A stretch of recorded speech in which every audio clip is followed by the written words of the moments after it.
ஏற்படுத்தப்பட்டுள்ளது. இவ்விணையதளத்தை பயன்பாடு தவிர வேறு எந்த ஒரு முறையிலும் வசூலிக்கக்கூடாது என்பதை உறுதி செய்யும்.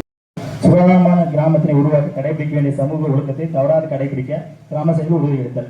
கிராம ஊரக மகாத்மா காந்தி தேசிய ஊரக வேலை திட்டம் 2025-26ஆம் ஆண்டுக்கு தொழிலாளர் வரவு செலவு திட்டம் ஏப்ரல் 30 வரையிலான முன்னேற்றங்கள். ஆசைப்படம் 2வது பிரிவில் சிம் சாலை அமைத்தல். செட்டிப்பாளையம் முதல் பிரிவில் சிம் சாலை அமைத்தல். கொக்கம்பட்டியில் 10க்கும் குறையாத 15 நபர்களை கொண்ட குழுவை தேர்ந்தெடுக்க வேண்டும். அதில் குறைந்தது 3-2 பழங்குடியினர் இருக்க வேண்டும். அணைந்தன. அதன் அடுத்த கட்டமாக ஈர மற்றும் திறவுக்கல்வி மேலாண்மை வசதி கொண்ட கிராம ஊராட்சிகளில் தற்போது கிராம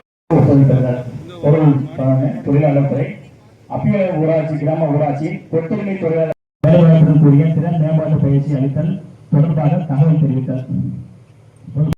படிக்கிற பள்ளிக்கூடங்கள்ல நிறைய இருக்கு. அதே வாய்ப்பு வசதியும் நம்ம ஊர்ல நம்ம பள்ளிக்கூடத்துல படிக்கிறவங்களுக்கு கிடைக்கணும் நம்ம பண்ணிருக்கோம்.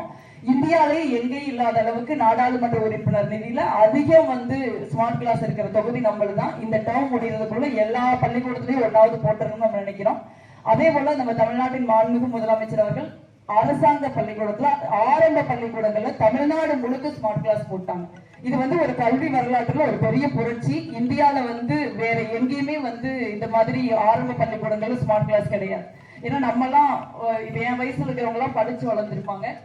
இன்னைக்கு இருக்கிற குழந்தைங்க எல்லாம் பார்த்து வளருது. எல்லாம் செல்போனை பார்த்து தான் வளர்றாங்க. அப்ப படிக்கிறப்போ அவங்களுக்கு ஒரு தொழில்நுட்ப அந்த மாநிலம் முழுக்க ஒரு முடிவு எடுக்க வேண்டியிருக்கு. நாங்கள் கேட்டுக்கிட்டு எல்லா ஊர்லேயும் உங்களுக்கு இந்த பிரச்சனை